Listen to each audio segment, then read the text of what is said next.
Welcome back to snowy Fall River, Massachusetts. As you can see, we've been hit quite hard by the recent snow, but that's not going to stop us from providing continuing coverage of the Aaron Hernandez murder trial. Wednesday morning's testimony focused upon 4 items tied to the Nissan Altima rented by Aaron Hernandez that was later returned on June 17th, the day after Owen Lloyd was shot and killed. The 4 items specifically are a chewed piece of gum, a crumpled up piece of paper, a vitamin water bottle, and a spent shell casing. Prosecutors are expected to tie these to Aaron Hernandez using DNA evidence.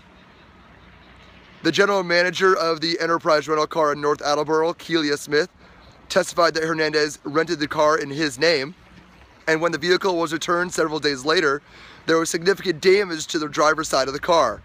This included an entirely missing driver's side mirror.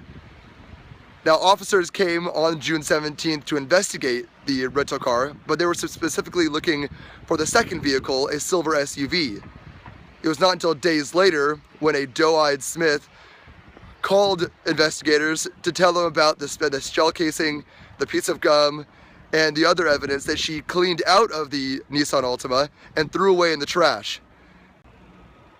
The afternoon session was particularly interesting in that it was done outside the purview of a jury. Judge Garsh held an evidentiary hearing to determine whether or not the testimony of Robert Paradise, a potential prosecution witness, will be allowed to be heard in open court.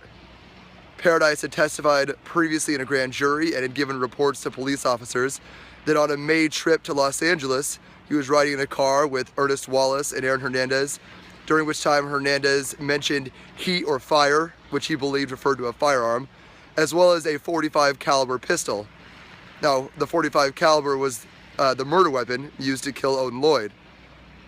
Paradise also testified in previous hearings that he had received a phone call from Hernandez shortly after Hernandez had left from LA on his way back to training camp in Massachusetts with the Patriots. And he said that Hernandez had asked him to check on it, which he believed referred to a firearm, in the upstairs bedroom. Paradise said that he never saw a firearm, but when he opened the drawer next to the bed in Hernandez's room, he touched and felt what he believed to be a firearm. Now, Judge Garsh has taken this very seriously because an unfair inference that Aaron Hernandez owned a .45 caliber pistol and therefore owned the murder weapon would be extremely prejudicial if not done with judicious care. Under direct and very severe cross-examination from Michael Fee, one of the defense attorneys for Aaron Hernandez, it became clear that the testimony was very unreliable, that the testimony had changed significantly over time, but also most importantly, that there was no direct evidence that the gun had made it back from California.